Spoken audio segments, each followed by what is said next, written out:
friends, welcome to episode 60 of Storyteller Conclave. This is a show all about helping you run the best tabletop role-playing game that you can, whether you're a new storyteller or dungeon master learning the craft, or an experienced storyteller looking to take your game up to the next level. I am Sarah. And I'm Rob. How we doing, Rob? I'm good. I've got whiskey, so it's medicine. Daddy needs medicine. Was it on the rocks? And I mean literally rocks. I do have a whiskey rock in here, and it is mighty tasty. That's amazing. So, yeah. 60. Took us 60 to revisit something. 60 to revisit something. And so tonight we're going to be revisiting our topic. We're not doing this because we're bored or we ran out of material. No. Actually, I think it was honestly a good time to kind of come back around to the topic. Yeah. No, I agree. First off, it's been a while. We've grown. We have. You've all grown. With us, and we appreciate that. Our group has grown. Yeah. We've learned a lot and such like that. And I was talking to Sean the other day about Wheel of Time. Okay. Yeah. The Wheel of Time TV show, I believe it's going to be going up on Amazon. Yeah. Is in production. Yeah. So he's a huge Wheel of Time fan. Has a handful of YouTube channels that he watches for people that are in the know and always talking about lore and plot exposition and stuff like that. And now, of course, with all the TV show being made, a lot of production buzz about that. Oh, God, yeah. Totally. And a while back, we had he's taken a couple stabs at running Wheel of Time as an RPG. We actually got one or two game sessions in using Fate as well to try to play it. Mm-hmm. But there's always kind of this big question of like, how do you represent certain things as, that are intrinsic to the Wheel of Time's world building in an RPG sense and carry that flavor, make it feel like like Wheel of Time. Right. And still represent it fairly and have good game mechanics about it and such like that are balanced and whatnot. Right. There was a Wheel of Time supplement that came out for Dungeons and Dragons, for the D20 system. I remember the D20 one. Yep. I do. And like I said, he was actually running his in Fate with some readjusted rules that we had kind of plucked out of the Dresden Files magic system, because the magic in Wheel of Time is elemental based: earth, air, water, fire. Mm-hmm. And the female casters can cast air and water magic, whereas the men can cast fire and earth. Okay, so we basically plucked those elemental magics out and kind of put them into the Fate system, since it was already in Fate 4th edition or whatever. Sure. So, it worked. It worked well enough. Mm-hmm. But it kind of got us onto the bigger question of, like, if you are going to take a book, system like that, a world building from a story, from an existing story material, book. Source material that is not RPG based, right? At its core, how do you do that, and what game system do you use that? And then we started getting a discussion about, like, well, do you want it to be cinematic or do you want it to be adventuresome? Because I mean, if you're going to be doing it in D&D. D&D's got a very, dungeony, adventure-y, tactical sort of feel to it. And do you think that that's what Wheel of Time is? And that's where the discussion came from. And that's when I was kind of thinking, like, maybe it's time to come back around to this. Okay. And talk about how you wield a game system to produce a specific effect. No, I think that's a great frame of reference. I think it's a great place to start. I think a lot of early people who want to do role-playing start from that aspect of, I have an idea, probably off an existing storyline or something. Mm-hmm. I know there was a point in time when I wanted to take and run a game based on the TV show Dead Like Me. Oh, yeah. Just because I thought the idea of having players as reapers and, it came to a very Shadowrun-y kind of story where you have a constant quest coming from an invisible Johnson who, presents you with a job, and you have to finish your work. Because you have to reap those souls, otherwise you they have don't a job. Die, and shit goes and sideways. everybody's there for a specific reason, and that is to be done with the job, kind of a thing, because eventually it'll be your last, and then you get to move on, and so it fit a lot of the Shadowrun buttons as far as design. Not necessarily the system, but the same kind of design. I thought that'd be kind of neat, but at the same time I was like, how do you get the feel of that story into a system. Like, what kind of system would you pick for that kind of a story? And a lot of it comes back to, okay, so we have an idea. The question is, do we have a feel of how we want that to run? And I think over the past year, we've talked a lot about coming from a storyteller's perspective and listening to your players and what kind of stories they want to have. You know, you've got a storyteller who might want to tell a grand story or a short little vignette story, but they don't necessarily have how it's going to play out moment to moment. Yeah. You know, and that's where you get, is it a tactical game? Or is it going to be move by move? You know, kind of thing. Almost like you get down to the minutia of the Warhammer kind of RPG, where literally it's, you know, every coordinated attack is move by move. Yeah. You know, which D&D does a great job of. Whereas you have something that's more of a scene by scene story base on the far end of the spectrum, and you're talking something closer to Fate or Apocalypse systems, where each moment is more just a description and a little bit of randomness thrown into it to determine some of the events.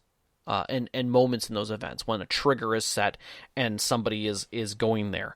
So you've got a long spectrum of between tactics and non-tactics, but at the same time you have a top and bottom of that of dramatic, where you have at the top of the scale very heroic people who always are going to win in some way. Yeah. And then the bottom of the scale is your zeros to heroes sort of scale of like, you're Bob, you're a convenience store clerk. Well, Let's no, go on an I was adventure. actually going to go the bottom of that scale is dread.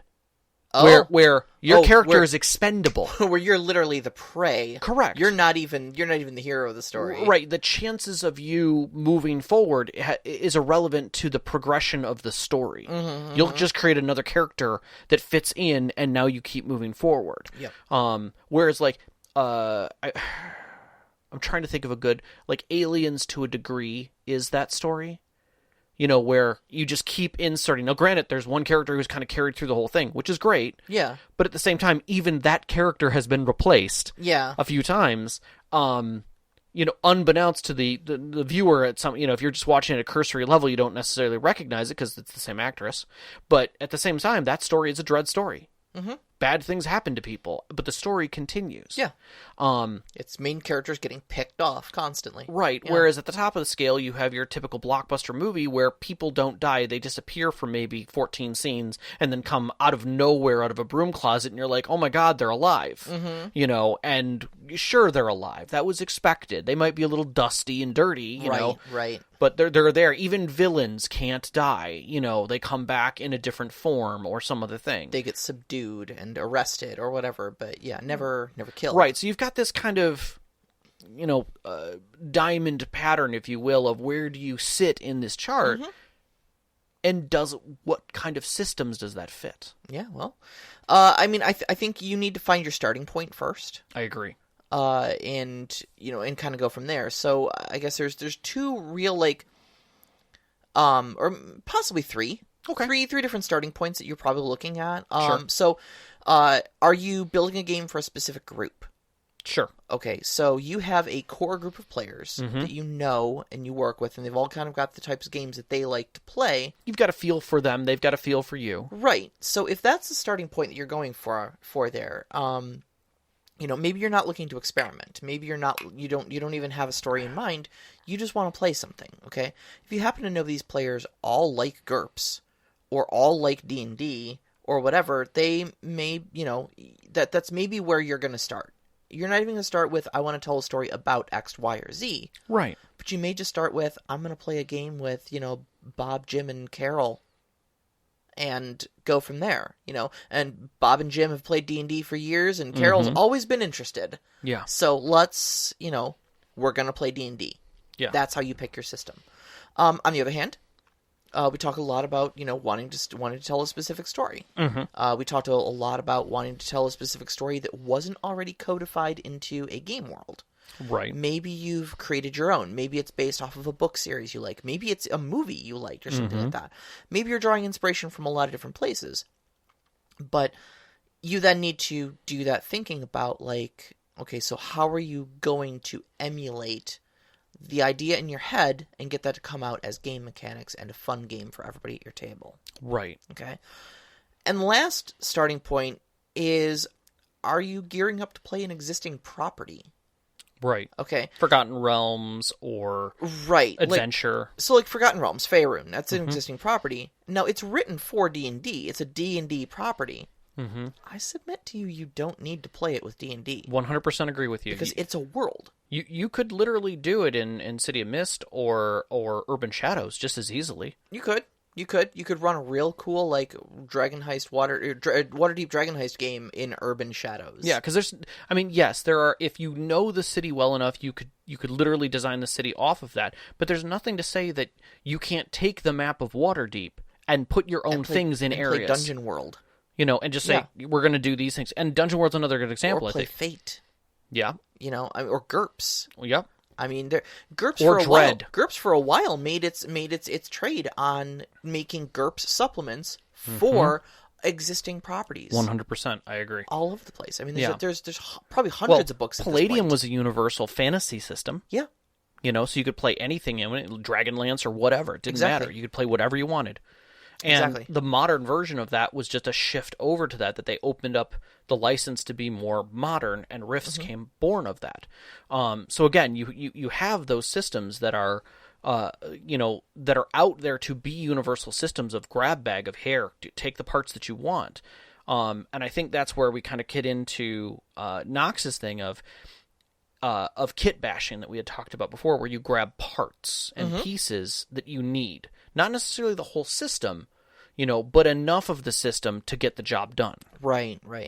I mean, the main problem with mixing and matching your systems like that, though, is that a lot of times your system is built to only accommodate the world that it was written for. I agree. So, like 7th Sea, I mean, you're a huge 7th Sea fan. That's your bread and butter right there. But could you imagine using the 7th Sea rules for anything other than Thea? A few things, but they're very specific. They're very specific. And now that is because I estimate because there are certain game systems that are just intrinsic to the world of Thea. Like the national sort of bloodline magic. Yep. And such like that wouldn't really translate unless you've got some sort of direct analog to that in the game world you're trying to represent. Exactly, because the way that they designed not only the magic system, but the combat system and the balance of the combat system for its reason. Again, it is not a murder system. It is a cripple system with dramatic wounds and things like that. Death is not something you go to. You go to an unconscious state because of what it is.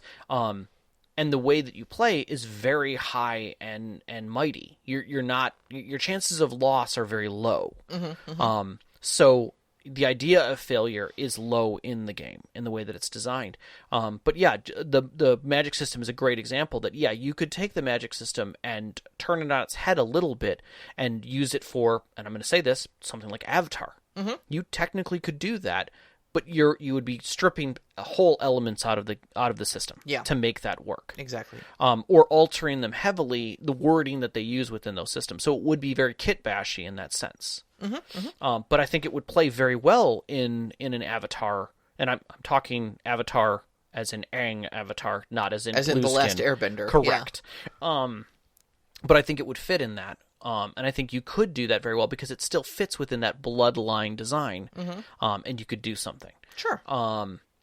But just to try and put that toward another world, although the feel would be there, I think you'd be having to strip a lot out of it. Yeah. To get to where it is, and you'd be bringing it to a baseline system. And at that point, the question comes in: do you move to a different system that's even simpler because you've just stripped it down to its basics? Exactly. If you're doing so much editing at that point, then maybe that's not the system for you, But that actually brings up an interesting thing then, talking about the which ones are system specific and which ones become more generic, and what the the sort of pros and cons of those are. So we talked about 7th Sea. I would say Dresden Files is pretty setting intrinsic, simply because it is so much of it is based around representing the book world of Jim Butcher's Dresden Files books. Star Wars, that game system really kind of difficult to get around the game mechanics. You can't really pull Jedi out of that. And Force and things like that. Call of Cthulhu, I would dare say. intrinsic to its setting. Simply because your characters are so fragile. Like, I think if you wanted to play like a generic survival horror, you could probably use Cthulhu about that. But the Eldritch stuff is so mixed into it, Yeah. That again, I would find it difficult and awkward to get around that. My own favorite, the Aeonverse. That would be Adventure Tales of the Aeon Society. Trinity and Aberrant, especially like Adventure's inspiration mechanic doesn't really work in a world that doesn't have inspired characters in it. Like, it's the mechanic they use to explain why in an otherwise normal world, you've got these pulp heroes that, like, amazing coincidence just kind of happens to benefit, and physics just kind of looks at him and goes, seems legit. But I think if you're trying to tell like an Indiana Jones story, it fits. You or could. A mummy story. But I submit to you, you don't even need to go outside of the world of adventure to tell those stories. I 100% agree. Those stories fit very well inside the world of adventure. Right. But it comes down to flavor. Sure. Knox makes a point. 2 different narrators on the same story could have very different feels and energy. And I would absolutely. agree. For instance, the idea of the mummy as a storyline can be definitely done in adventure without question. Just as easily it could be done in Dread. Yeah, it could. Very different stories, very different feel. Both systems would work very fluidly in it, but it's 2 different storytelling styles and 2 different, very, very different play styles for those players. If I want to be very adventurous and have a possible win out of this, I would definitely want to go with the adventure game. Pulp heroes or survival horror. Correct. Is what it comes down to. Right. Yeah. So, are you getting picked off by the mummy one by one in the shadows, or are you triumphant and out there fighting for the good fight, Right, exactly. Tune in next time. Right. So a lot of it has to do with in the choices that you make, a lot of those things. But I think one thing that we're kind of leaving off of stepping into any of these is how much effort and energy do you as a storyteller have to throw at this? And right now, especially because we are at a time where we're all kind of pulled in multiple directions, we're low on energy. So you want to make sure you incorporate that into your thoughts about doing something. Don't overextend yourself and try and do something crazy. It may take you months to design something for a system, and you could run out of energy before you even get to your story. Exactly. And, and when you're trying to kind of like shoehorn something in like that, it tends to... You'll find that it becomes very cumbersome very quickly, prone to errata, because there's that one rule on page 157 you didn't notice. Yeah. And it utterly breaks your game because you thought you could just use this game system for your setting, and now... Yeah, and the more finite your players are about the rules that they need to be comfortable, to know what to do, so that maybe they're not constantly questioning and having to answer things and be on the spot. They want to just listen to the story as it unfolds, should help determine what kind of system you present as options. And I think that's a huge thing. I think that's why a lot of people go to D&D, is because it is very response driven, where it's like, okay, you're in this instance, it's either I roll initiative or I roll a skill check. Yeah, sure. So I as a player, if I'm tired and don't want to do anything, it's a good system to just be like, I'm going to respond with dice. Yeah. Whereas if I'm playing something like City of Mist or Urban Shadows or one of those games, I have to present a lot more discussion. I have to be involved as a player and come up with things on my feet, and that's draining. They're very social games. Exceptionally. No, they're very thoughtful, and with the right group and with the right levels of energy, you can have amazing stories, but you have to be prepared for that outlay. Yeah. And that really does change it out, and knowing that as a storyteller and being able to present that to your players as saying, okay, well, how comfortable are you guys doing it with this way? Because this rule set will, here's the pros and cons behind this rule system. You're going to be asking a lot of me? Yeah. I'd really just like to enjoy this story. Okay, let's roll it back a different way then. Sure. It's worth talking about the generic systems that are out there as well. Oh, yeah. Because this is actually where these generic systems excel. I would agree. So when you are trying to just, I had this weird idea for this world that's in a floating crystal above an ocean of pure magic and, blah, blah, blah. Go from there. Like, okay, well, I don't know what the hell you're doing with that. How do you represent that? You've got a handful of generic systems that are just there to pick up that for you. Yeah, and again, I think a lot of it comes back down to how finite do you need it to be for those players. Yep. And so I think generic systems pick up that slack of not giving you the burden of having to read every rule of every detail. You just have to say, here's the system, and as we need it, we'll grab a component, we'll talk about the components of it, but technically the system just works. Yeah, yeah. So you've got GURPS. Which actually stands for Generic Universal Role-Playing System. Yes. You've got Palladium, like you said, it was written as a generic fantasy setting, but off of there, you've got a lot of modern settings. You've got futuristic settings like Rifts and After the Bomb that got written in. So there's a wide range you can tell with Palladium. Yeah. Very finite game again. Yeah. Yeah, exactly. And a lot of, there's Ninjas and Super Spies, you've got Heroes Unlimited, so you can go multiple different genres, mix and match, because they're all compatible. And I honestly say, if you have players who are not who want to be part of your story, but don't necessarily know how to create a character, or maybe aren't feeling as creative about doing it, it is very friendly at helping you make a character. Yeah, sure. Exceptionally friendly at that. It takes 8 hours. I agree, but at the same time, if you're trying to draw information out of a person, they don't have to answer those questions. You will have every angstrom of your character written out for you if you want to. Yes. So. Fate is another great one. We just spotlighted that the other day. Yep. A week or two ago.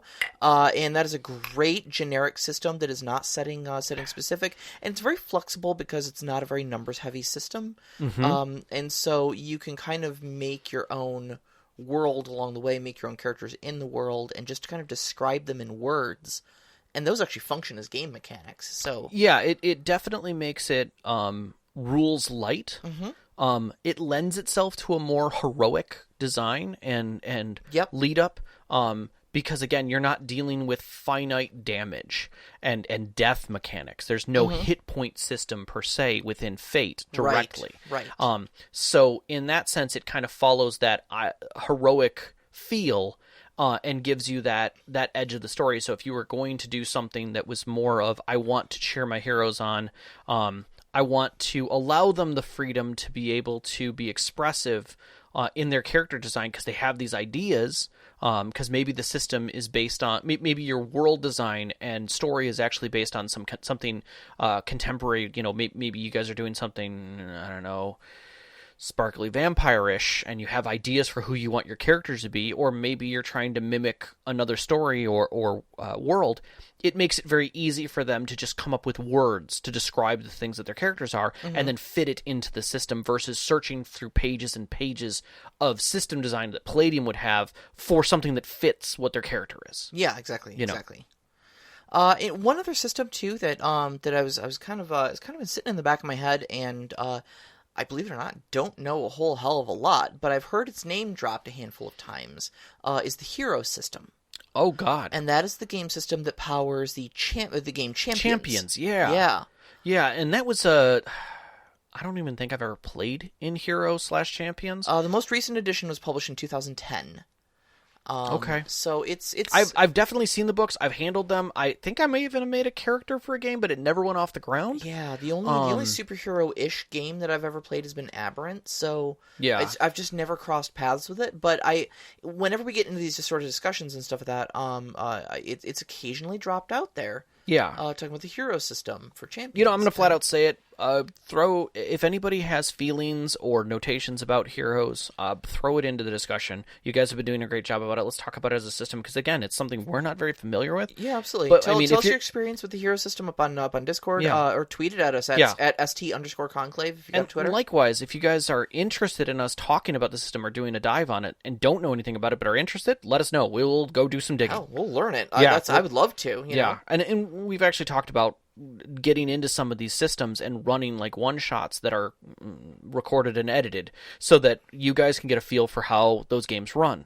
So there's some scuttlebutt on my side that I might do a City of Mist one shot with a few people. Oh, I'm excited. And do I get to play in that? You would. Okay, good. Naturally. But I'm also probably going to do a little bit of interviewing afterwards so that we can see what the system was like and how it fit the story. I think that'd be great. I'm excited for that, yeah. So, but I think that's a good spectrum of generic systems that would fit for any story. And I think any of those GURPS, Palladium, Fate, Heroes, all those are very generic. They don't have systems that sit behind, or don't have worlds that sit behind them. Mm-hmm. Palladium does. It's arguable, but because they built some for it. But again, it's a universal system.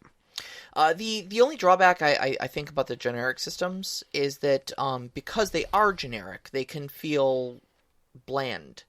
There are one of the discussions that Sean and I got into very early on, actually, in our relationship, when we were originally talking about how to represent Wheel of Time in a game system, was that there are a couple things like the one power, which is what they call their magic system, as well as they have sword masters. Okay. And they make this big thing about various sword masters out there, and they've got all these different moves, like Boar rushing down the mountain, and Cat walks across the yard, and Huron waiting in the rushes, are all these like positions, these martial arts moves and stuff like that they do. They move through these forms.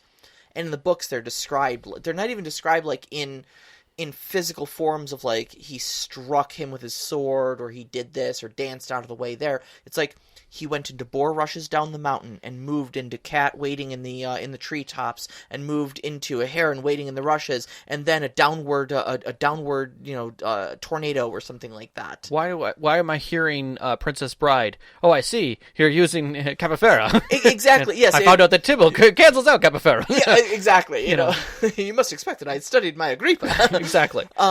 Which I have. But again, I think that also lends to 7C, has those kind of things as well. Well, exactly. And that's kind of what I got talking to him was about the different applications of these game mechanics and stuff like that.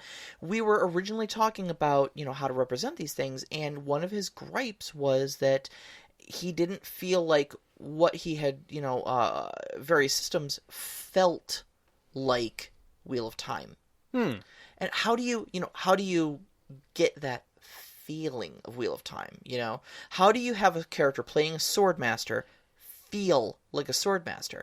And originally, my contention to him was that you don't need to feel like a swordmaster. Just give him some bonuses to combat, and it comes down to roleplay. Yeah, and it comes down to roleplay after that. But to a certain extent, and I think he's right with this, is that, yeah, you can represent it through roleplay, but how much are you depending on your character to roleplay that, and how much are you depending on the setting and the rules to take that burden off of the player and make them feel like a swordmaster? Right. I think that to a degree, well, this is where I'm going to say like 7C fills that gap in for kit bashing, in that if you were trying to make a swordmaster, 7C's sword system is literally by system, and the attacks are unique to each one of those groups. And believe it or not, that's actually what I brought up with him recently. As I was thinking about it, I was like, you know what? You might actually want to run this in 7C. Yeah, because it 100%. Sword mastery and magic are the unique things about your world. That's pretty much it right there. Other than that, you've got dramatis personae moving through this. Yep. I mean, it's blood magic in the sense of what it's designed, but that just means it's fit to a certain people, so it takes care of it as far as the mathematical stuff to make the character fit and be balanced. So after that, it's a matter of, okay, well, which do I remove whole schools of magic and focus and rewrite a little bit? Mm-hmm. So your generic, the point being, your generic systems won't have these inherent things in them, and therefore can make it feel a little flavorless, like you're just going through the motions with a bland, blank palette trying to tell a story off of it. Yeah. So if you're not prepared to have an existing world with existing feel that either your players are very, very comfortable with, and you're going to have to present a lot of data to them about the world, or make sure that they have reference material to help them create their characters in that sense.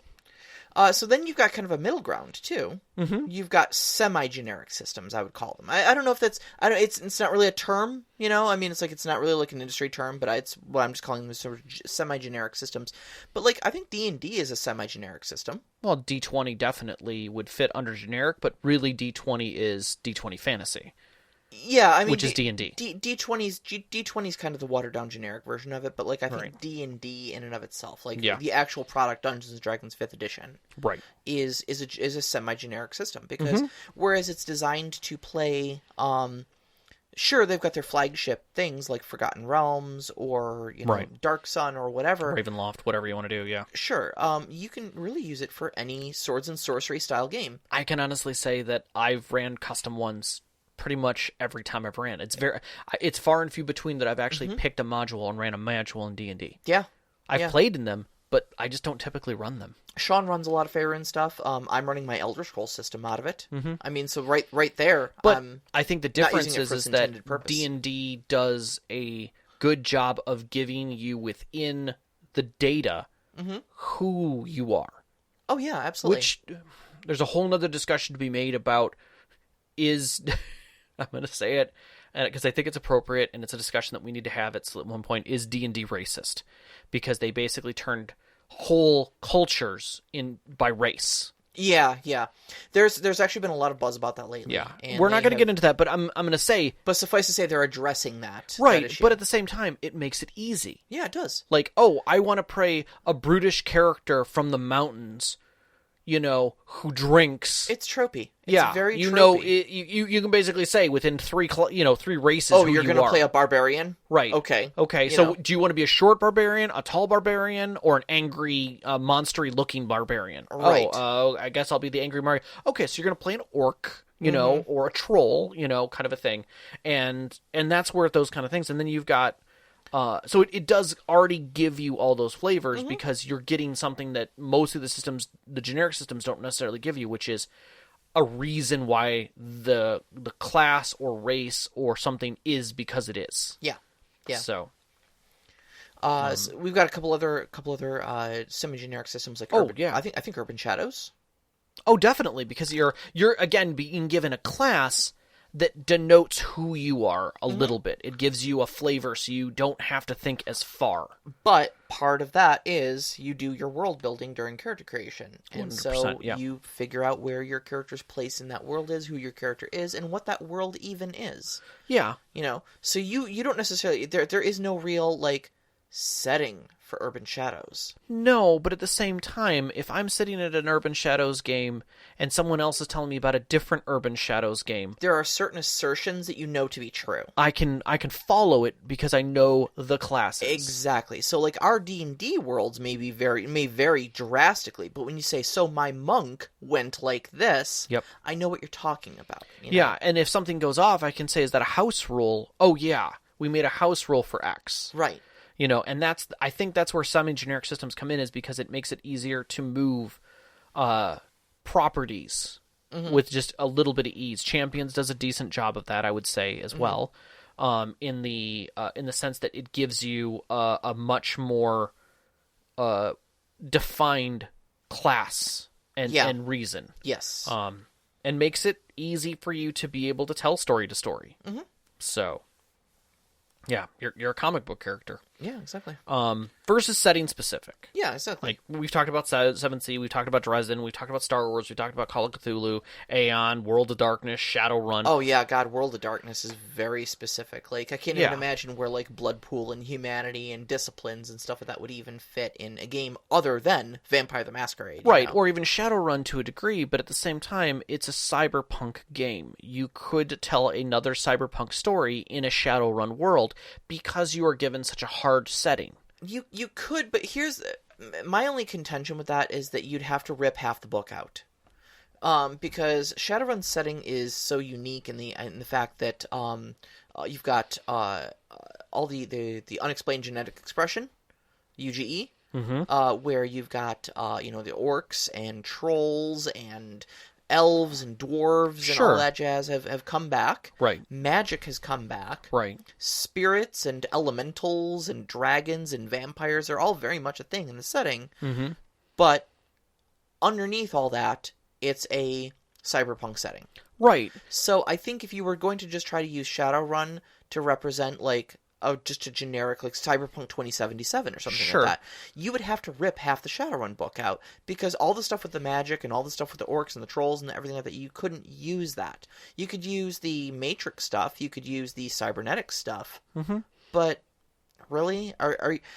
If you're ripping half of the book out, is Shadowrun really your best move to represent that? Or do you want to reach for something like Cyberpunk 2077? And here's my counter to that, and while my faces were being made over here as you're going through that, is that my first thought was, if I'm a storyteller, but I'm not good at RPGs, but all of my players know Shadowrun, could I affect my story to fit it because my players need something very mechanical, that's functional? If your players are a bunch of Shadowrun junkies, absolutely I can use tell Shadowrun. a love story. I can do a damsel in distress story in Shadowrun and make it work flawlessly. I mean, play to your crowd, man. I mean, that's thing number one is you know your starting point. At that point, then, your starting point isn't what game system should I use to tell my story. It's my players all love Shadowrun. Obviously, we're going to be playing Shadowrun. Just now, what am I going to do with it? Right, and the thing is that the other thing that Shadowrun would give you is, if you're running a plot that's long, that's involved, that has little bits and heartbeats in it,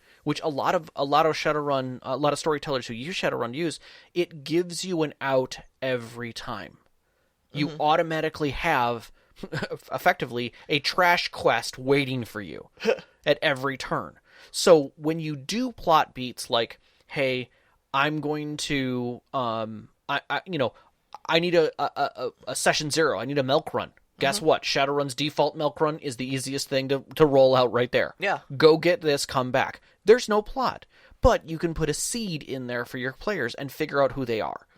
Your next episode can be another run that also includes some character and other plot pieces to it. And then maybe your third one is just a straight up run again because they just need to do that. But if your characters are very grindy and they need a lot of adventure and excitement, it is effectively a reason to dungeon crawl every other campaign, or maybe 3 in a row without a lot of plot coming through, and just feeding them the slow plot. And then eventually they're like, hey, wait a second, we've got this money and stuff, we don't need to run right now. We'll do this one last run, and then we're out, to go do these other things. And they come back to the Johnson to get paid, and he's dead. Like, the room's been gunned down, and he's literally in pieces, and the last thing on his screen is a hack. And now they're like, oh no. Something got found out. Yeah. So that's where plots can break away from what the default of the universe is and still be able to tell a story, but give a storyteller an easy system to work with. And I think that's the beauty of some of those systems. Star Wars would do the same kind of thing to a degree. It gives you an existing world setting to be able to tell a comfortable story within that you have an idea for. There's nothing to say that, Star Wars started from a space opera. Yeah. About a young boy discovering discovering through his life who he is. Right? There's nothing to say that you can't tell multiple stories in that universe, and we've seen it. So if you don't have world building, there's a world built for you. Yeah. History that goes on for centuries. That is, a long time ago. So it gives you those kinds of things. I think 7th Sea does the same thing in the sense that it has a lot of rich history that's all over a map, but it's a set amount of time. Like, first edition gave you a timeline of history, and you could attach it to your own, so it gives you that out as a storyteller of like, what do I need to know that's going on in the world? Well, I know all these people are involved. Okay, how about this happens?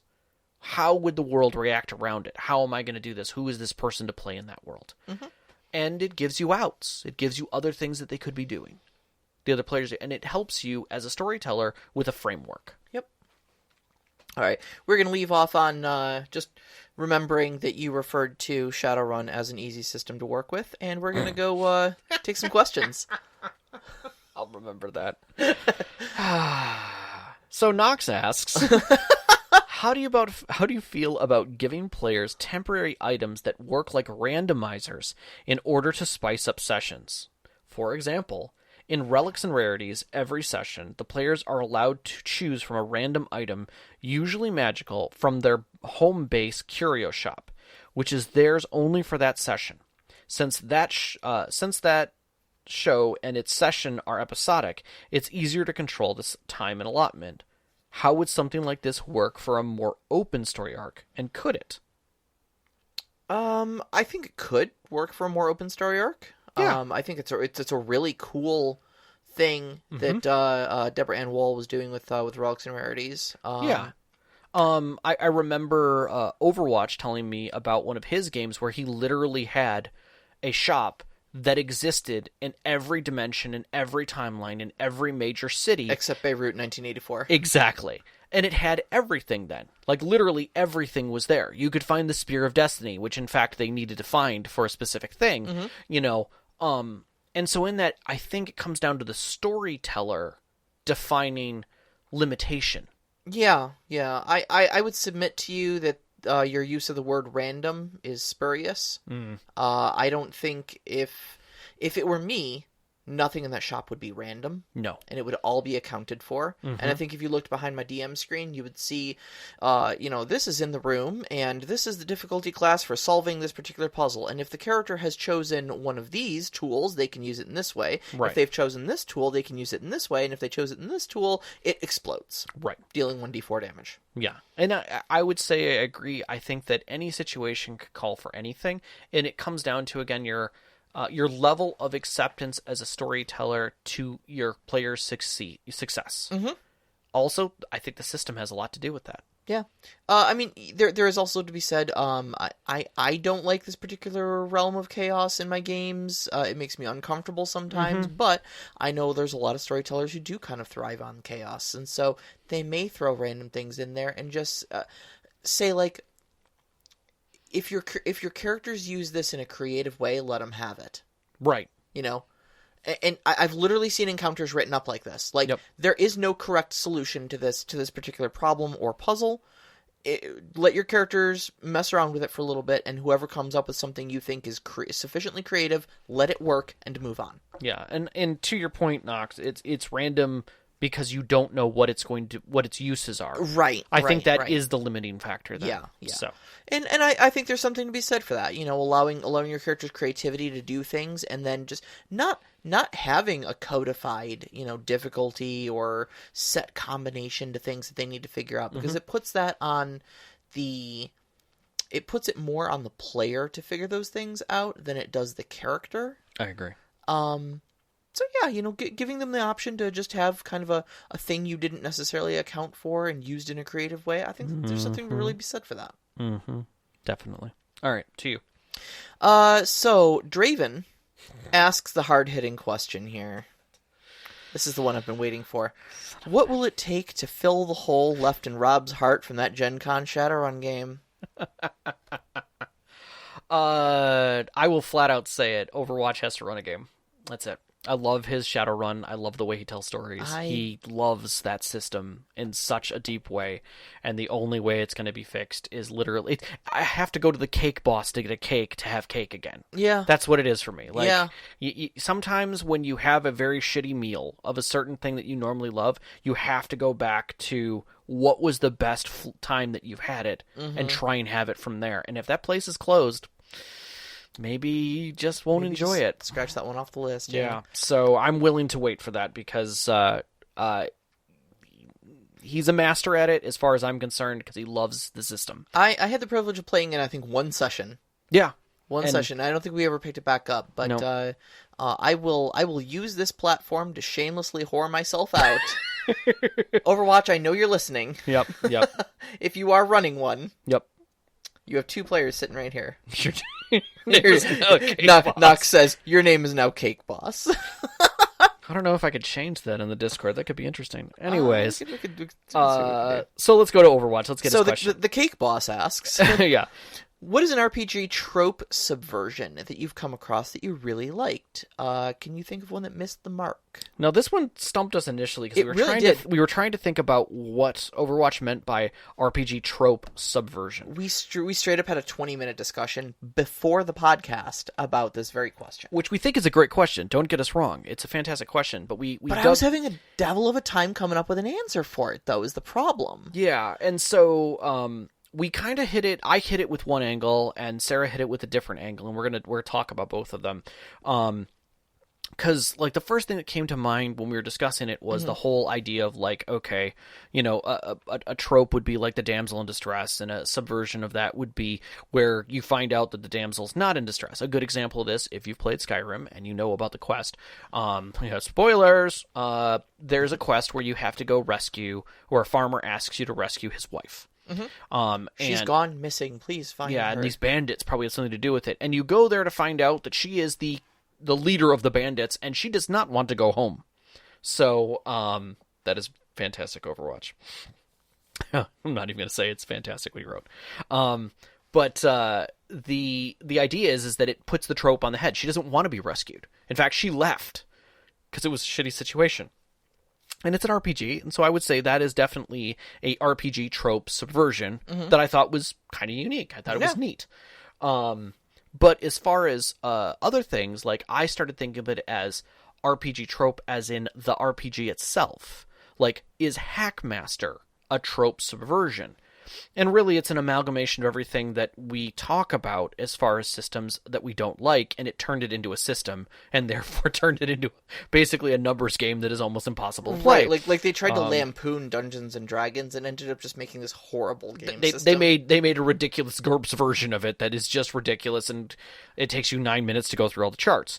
But at the same time, there's a lot of people who love that system because they love Hackmaster from where it came from. Yeah. And so there are other elements of that. I think one of the ones that I really like is 7th Sea.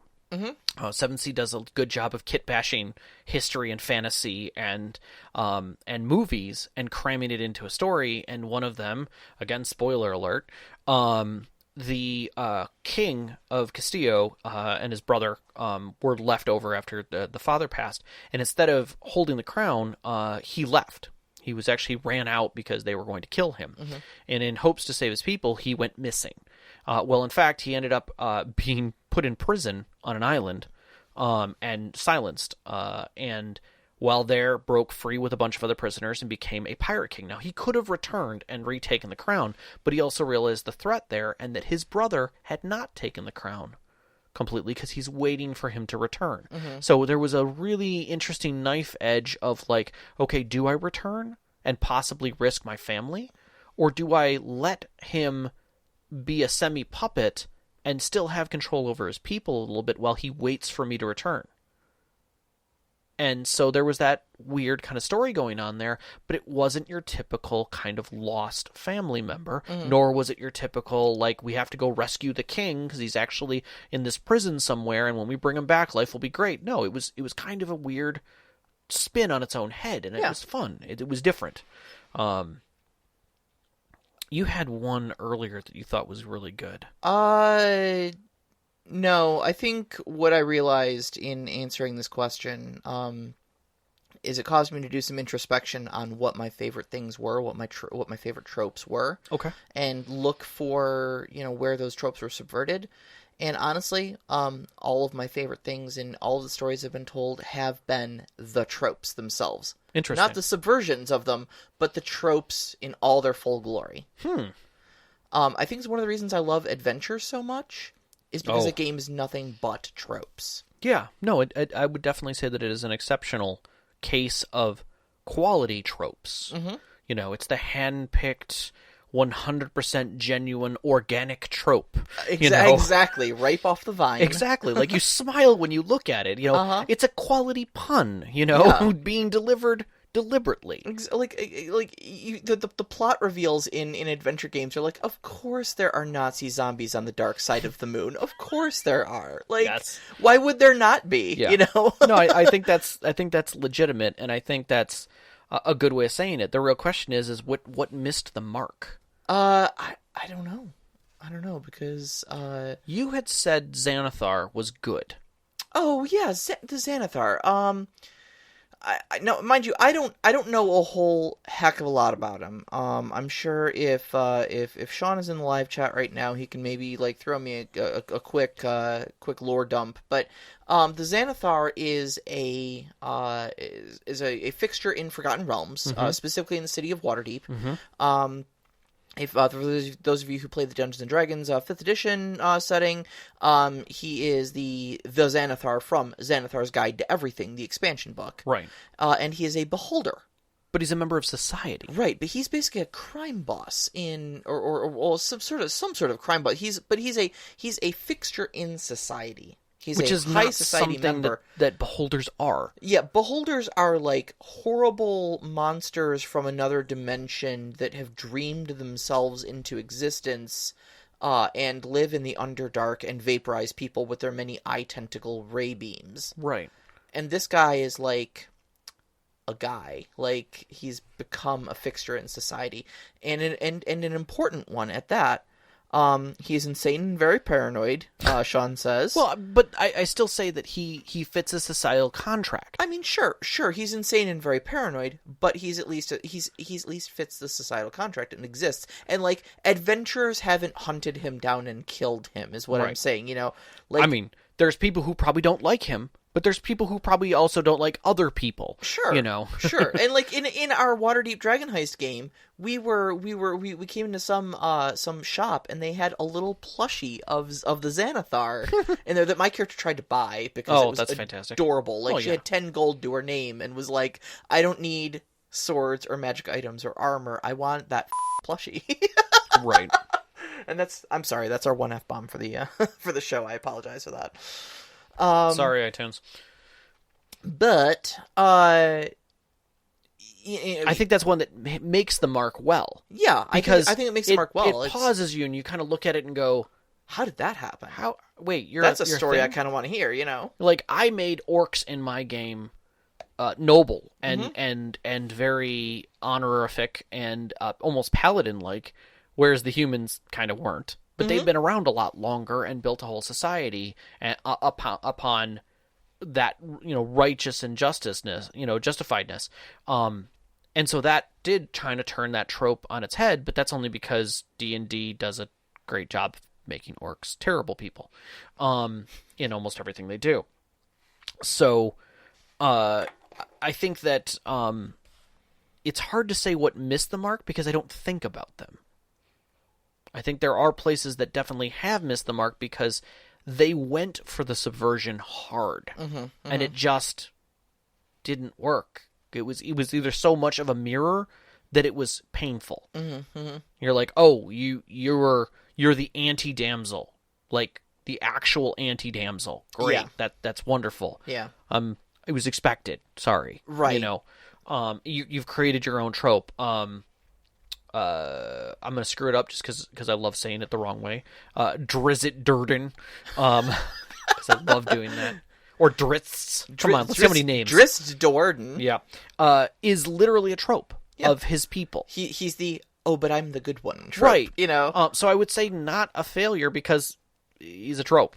Yeah. Like, legitimately. Yeah. So, I think that kind of a thing is where you kind of worry about where... you could say that it missed the mark, but at the same time, like, no, it did exactly what it was intended to do. So, all right, let's move on. Technolich, do you want to hit that one? Yeah, Technolich. Okay, so if you were to distill it down to one element, hydrogen.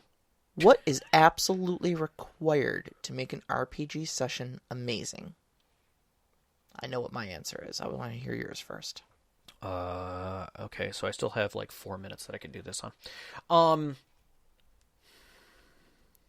I'll make them like 2 or 3 because I want to talk to you. I'm going to say enjoyment. As long as your players enjoy themselves, it really doesn't matter. Yeah, okay. It doesn't matter if the dice rolled well. It doesn't matter if anything else. If the players enjoyed the story and the game. You could do anything. It could be a dungeon crawl. It could be just them sitting around in a pub. It could be, playing on a Jenga tower. They could all be scared. But if it's enjoyable, if the moment is enjoyable moment to moment, and they all leave with smiles, you've done it right. So I think the element for me is enjoyment. And that enjoyment can come in a lot of flavors, and you really got to know your players to know if they're enjoying it or not. But you don't want boredom at the table. You want them to hear the story and feel the story. There was a great line that came out of a singer, and I don't even think she was the original one to say it, but she said, if a song doesn't move you to tears, it hasn't completed its goal. Yeah. Now, that doesn't mean you're crying about the disparity of the song or that it's saying, but it's moving you. It's giving you something. If a story doesn't do that, if your game doesn't do that, whether it brings you to joyful tears or laughter or a scary moment at the end, you're enjoying yourself. You're looking at your players and you're seeing that joy. That's it. The game's great. That was actually going to be my answer. Okay. And I think it's probably the same answer as yours, but just worded a little bit differently. Go for it. I was going to say human connection. Yeah. I think it definitely comes down to enjoyment at the end of the day. You are 100% correct about some of my cheesiest games, that I didn't think really moved the, like, remember that game we had in our campaign, my campaign, where you were just traveling on the road and you hit like a handful of inns on your way to Kvatch? Yeah. Battle of the Bards? Battle of the Bards. I mean, how great of a game was that? It was fantastic. We had a great time. What did you guys accomplish? Nothing. You traveled 3 days and stopped at a couple inns. Yep. But everybody had such a great time because of the activities that were kind of along the way. Exactly. The character interaction that got to happen along the way and stuff like that. And everybody walked away with that. So I definitely want to piggyback on your answer and say that is a great answer, and that's correct. I would say mine's more the human connection. Okay. Because I think, for me at least, I think one of the main reasons we play role-playing games, like, I think you can get enjoyment out of things like video games and movies. Sure. But those are not interactive media in the sense that they don't interact back with you. Video game, you interact with it, but it doesn't, it doesn't interact back to you in a sense. It's just a thing that's showing you things. Sure. And you derive your own reaction to that. Sure. But I think having that connection where you're interacting with a story and you're playing a role. I mean, it's all about a role-playing game, and having that moment where you're telling a fictitious story of make-believe around a table with your friends, and you have that moment where you truly feel something. You lose yourself in the character and in the moment. You can feel yourself there, and you feel their happiness or their sadness or their despair, concern, and or their triumph. And you have those moments. I think that's what it's really all about to me. And I think the moment you have those moments, even if that character, like you said, is sitting there crying at the table, you've moved them to tears. Isn't that like, and assuming those tears aren't coming from like you triggered a traumatic memory, but like, honestly, this moment in character is so sad that it moved me to tears. Yeah. Yeah. I'm thinking back to those episodes of Critical Role where they had a funeral for one of the dead characters. Yeah, no, I think those kind of things are definitely. I would say the same thing as like I've seen where people have had parties after successes. Yeah. And the party is almost more than whatever they did. Yeah. Because people showed up and they're like, oh my God, these NPCs are here and I remember them, and it's like we're basically just in an inn kind of a thing. Right. But it's that aftermath and that there's the joy of it. And with my 7th games, bringing in people that other NPCs that and watching you as players play with these people, knowing that you're remembering joy. And I think that's part of it, is rebuilding those memories, bringing them back up. All right. I think that's a great place to leave it off for the night. I agree. So our next week's topic is going to be about managing the little things. Food, water, encumbrance, all that little micromanagement. Does it and such matter? Like that. Does it really matter? And I don't know. How can we all make it work? So you can find us on Twitter at @ST_conclave, up on Instagram at @ST_conclave. You can listen to us live.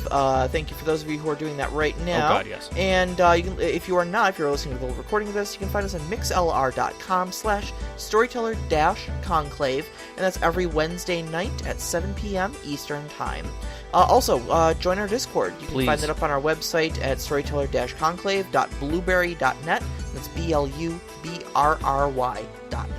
We'd like to give a special thanks out to all our Patreon members, specifically Knox in a Box, Sam, and the Arcane Asylum. We thank you so much for all the support and help that you guys give us every month and continue. We love having you guys on the channel, chatting with us every week, as well as contributing to our our shows here. Our intro music is Beyond the Warriors by Guy Frog. You can find that at guyfrogmusic.weebly.com or on Google Music. Our outro music, which you're hearing now, is Only Our Footprints in the Sand by Midair Machine. You can find that at soundcloud.com/midairmachine/tracks. And I want to give a big shout out to our families. As always, Vicky and Sean, thank you for supporting us. All of our friends who've sat with us at our tables over the years and played as great games. And you, every single one of our listeners, we love you so much. We love you. Stay safe. Good night. Good night.